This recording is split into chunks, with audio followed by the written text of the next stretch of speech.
दोस्तों नमस्कार। The news अड्डा के खास चुनावी शो प्योर पॉलिटिक्स विद पवन में आपका स्वागत है। उत्तराखंड की 5 लोकसभा सीटों में अगर सबसे ज्यादा किसी लोकसभा सीट की चर्चा है तो वह गढ़वाल लोकसभा सीट, जहां से बीजेपी ने प्रधानमंत्री नरेंद्र मोदी और गृह मंत्री अमित शाह के बेहद करीबी और बीजेपी के राष्ट्रीय मीडिया प्रभारी अनिल बलूनी को मैदान में उतारा है, तो कांग्रेस ने पूर्व प्रदेश अध्यक्ष गणेश गोदियाल को आगे किया है और गणेश गोदियाल ने लड़ाई को बेहद दिलचस्प बना दिया है। दरअसल गणेश गोदियाल चुन चुनकर वो तीर अनिल बलूनी पर और बीजेपी पर चला रहे हैं, जिससे बीजेपी की बेचैनी बढ़ रही है। लेकिन अब अनिल बलूनी भी काउंटर करते नजर आ रहे हैं, क्योंकि जिस तरह से गणेश गोदियाल ने बलूनी को दिल्ली वाला साबित करने की कोशिश की, उसके काउंटर में बलूनी ने गोदियाल को मुंबई वाला दिखाने की कोशिश की, तो बहस वहां से आगे बढ़ी और रह रहकर जिस तरह से गणेश गोदियाल लगातार पौड़ी गढ़वाल के इस चुनाव को 1982 के उस प्रसिद्ध उपचुनाव के तौर पर ले जाना चाहते हैं, जब एच.एन. बहुगुणा वर्सेस इंदिरा गांधी की लड़ाई छिड़ गई थी। यानी एच.एन. बहुगुणा ने देश की तत्कालीन प्रधानमंत्री से ही मानो पंगा ले लिया था। लेकिन अब जिस तरह से टीम अनिल बलूनी इस मुद्दे को हवा दे रही कि दरअसल गणेश गोदियाल जिस तरह से इंदिरा गांधी की प्रचंड सत्ता को जिस तरह से एच.एन. बहुगुणा ने चुनौती दी थी, उस अंदाज में अगर वो बात कर रहे हैं, तो क्या वो बता पाएंगे कि किस तरह से एच.एन. बहुगुणा की राजनीति को खत्म करने के लिए तत्कालीन प्रधानमंत्री इंदिरा गांधी और उनके पुत्र संजय गांधी ने किस किस तरह के हथकंडे आजमाए थे। और अगर ऐसा है तो फिर जिस मंच से राहुल गांधी खड़े होंगे या प्रियंका गांधी खड़ी होंगी और वो गढ़वाल में प्रचार करने के लिए आएंगे, तब क्या गणेश गोदियाल 1982 के उसी गढ़वाल उपचुनाव का जिक्र करेंगे, जिसमें राहुल गांधी और प्रियंका गांधी की दादी ने एच.एन. बहुगुणा से लोहा लेने की कोशिश की और वो चुनाव गढ़वाल की प्रतिष्ठा का चुनाव बना।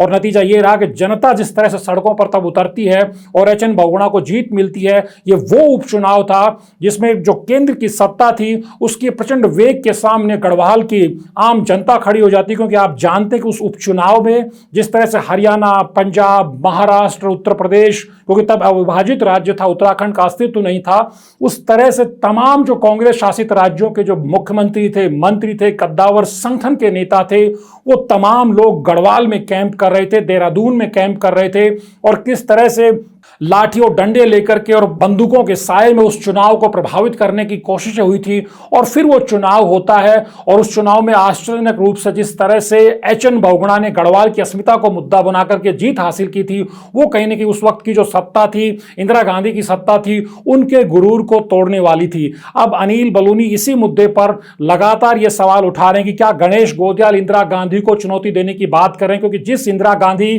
के साथ एच.एन. बहुगुणा की लड़ाई का जिक्र 1982 के चुनाव के बहाने वो बार बार कर रहे हैं, वहां गणेश गोदियाल को जवाब देना पड़ेगा कि वो आज जिस पार्टी में खड़े हैं, जिस झंडे और डंडे के नीचे खड़े हुए हैं, वो इंदिरा गांधी की ही धाती को लेकर के, उन्हीं की विरासत को लेकर आगे बढ़ रही है। तो क्या गणेश गोदियाल का 1982 के जो गढ़वाल उपचुनाव का दाव है, ये उनके लिए भारी पड़ सकता है? कम से कम जो टीम बलूनी है वो इसी व्यू रचना पर काम कर रही है कि गणेश गोदियाल को उन्हीं की पिच पर अब घेरा जाए और उनसे जवाब मांगा जाए कि जब 1982 की उपचुनाव की जब वो बात करते हैं, तो क्या वो एच.एन. बहुगुणा के साथ जो हमदर्दी उस वक्त गढ़वाल की जनता की बनी थी, उस हमदर्दी का सियासी फायदा तो लेना चाहते हैं, लेकिन जो इंदिरा गांधी के बहाने जो कांग्रेस के प्रति जो जवाबदेही, जो गुस्सा लोगों का था, उसका सामना फिर कौन करेगा? सबसे बड़ी बात यह है कि भले गणेश गोदियाल गढ़वाल की अस्मिता का मुद्दा उठा करके अनिल बलूनी को बाहरी प्रत्याशी दिखाना चाहते हो, लेकिन आप जानते हैं कि अनिल बलूनी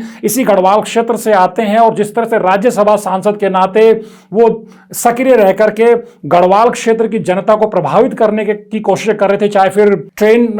कोटद्वार के लिए चलवाना हो, देहरादून और काठगोदाम के बीच ट्रेन चलवाना हो, दिल्ली देहरादून के बीच हो, या डॉपलर रडार लेस ड्रोन में लगाना हो, या दूसरे कई ऐसे काम थे, या फिर चाहे उत्तरकाशी हो, रामनगर हो, कोटद्वार, यहाँ के अस्पतालों में आईसीयू बनवाना। इस तरह से रह करके राज्यसभा सांसद के नाते अनिल बलूनी अपनी इसी 2024 की पटकथा पर काम कर रहे थे और आज वो बता सकते हैं कि इगास का जो त्योहार है जिसको धूमधाम से नए सिरे से इस तरह से मनाया गया, फिर उसके बाद सरकार ने उस पर सार्वजनिक अवकाश भी किया। ये अनिल बलूनी ने जिस तरह से कैंसर जैसी जानलेवा बीमारी से लड़कर के जब वो सामने आते हैं, वो अपने गांव में इगास मनाने के लिए जाते हैं, तो अनिल बलूनी लगातार ये कोशिश करते रहे हैं इस लोकसभा चुनाव के अखाड़े में उतरने से पहले वो गढ़वाल के मुद्दों को लेकर के संसद में मुखर होना चाहते हैं, पहले ऊपरी सदन में और अब लोकसभा में जाकर के। दूसरी सबसे बड़ी बात अब यह है कि जब ये चुनावी जो महासंग्राम जो स्टार कैंपेनर्स के जरिए जो जोर पकड़ेगा, जब श्रीनगर में योगी आदित्यनाथ गणेश गोदियाल पर हमला बोलेंगे, अनिल बलूनी के लिए वोट मांगेंगे, और जब प्रधानमंत्री नरेंद्र मोदी ऋषिकेश आईडीपीएल मैदान से कांग्रेस पर हमलावर होंगे, तो ये मसला भी इन मंचों पर उठ सकता है कि 1982 के उपचुनाव का जिक्र करते हुए शायद गणेश गोदियाल भूल जाते हैं कि जिस 1982 में जिस सत्ता को एच एन बहुगुणा ने चुनौती दी थी, जिस पहाड़ पुत्र ने इंदिरा गांधी की सत्ता को चुनौती दी थी, उसके सामने झुकने से इनकार कर दिया था, उसी सत्ता की जो विरासत है उस विरासत को गणेश गोदियाल आगे बढ़ा रहे हैं, उसी पार्टी के झंडे डंडे के नीचे लड़ रहे हैं। तो क्या अब यह समझ जाए कि पहले दिल्ली वाला बना मुंबई वाला की बहस छिड़ी और अब अनिल बलूनी है इस लड़ाई को इसी मुकाम पर ले जाना चाहते हैं जहां गणेश गोदियाल से सवाल किया जाएगा कि वो इंदिरा गांधी की विरासत से संबद्ध हैं या एच एन बहुगुणा की विरासत से संबद्ध हैं। क्योंकि जब प्रियंका गांधी गणेश गोदियाल के लिए वोट मांगने के लिए आएंगे, तब यह स्थिति बीजेपी उनके सामने खड़ा करेगी एक प्रश्न के जरिए कि वो बताएं कि वो प्रियंका गांधी और इंदिरा गांधी को लेकर के उसी मंच से बोलें जिस मंच से आजकल वो लगातार अनिल बलूनी पर हमलावर हैं, और इस चुनाव को कि बीजेपी बहुत ताकतवर है और वो उस तरह ताकत उसके पास नहीं है, इस लिहाज से इस चुनाव को वो गढ़वाल के उपचुनाव के तौर पर रखने की कोशिश कर रहे हैं। सबसे बड़ी चुनौती गणेश गोदियाल के लिए यह भी है कि जब स्टार कैंपेनर्स का जब वॉर छिड़ने वाला है, उस दौरान उनकी मदद के लिए कौन कौन नेता आता है। क्योंकि अनिल बलूनी की मदद के लिए आईडीपीएल मैदान ऋषिकेश में जब प्रधानमंत्री नरेंद्र मोदी के आ रहे हैं 12 तारीख को, उसके अलावा श्रीनगर में योगी आदित्यनाथ उत्तर प्रदेश मुख्यमंत्री का कार्यक्रम है, उसके अलावा दूसरे नेताओं को भी लाने की बीजेपी कोशिश कर रही है। बीजेपी का संगठन अपने स्तर पर आप समझ ही सकते हैं, क्योंकि ये जो गढ़वाल लोकसभा क्षेत्र है 14 की 14 विधानसभा सीटों पर अब कांग्रेस का एक भी विधायक नहीं है। 2022 के चुनाव में 13 सीट बीजेपी जीतती है, 1 सीट कांग्रेस बद्रीनाथ की जीतती है। राजेंद्र भंडारी भी अब बीजेपी में चले जाते हैं। पिछली बार के जो कांग्रेस के प्रत्याशी थे लोकसभा चुनाव के, मनीष खंडूड़ी, वो भी बीजेपी में जा चुके हैं।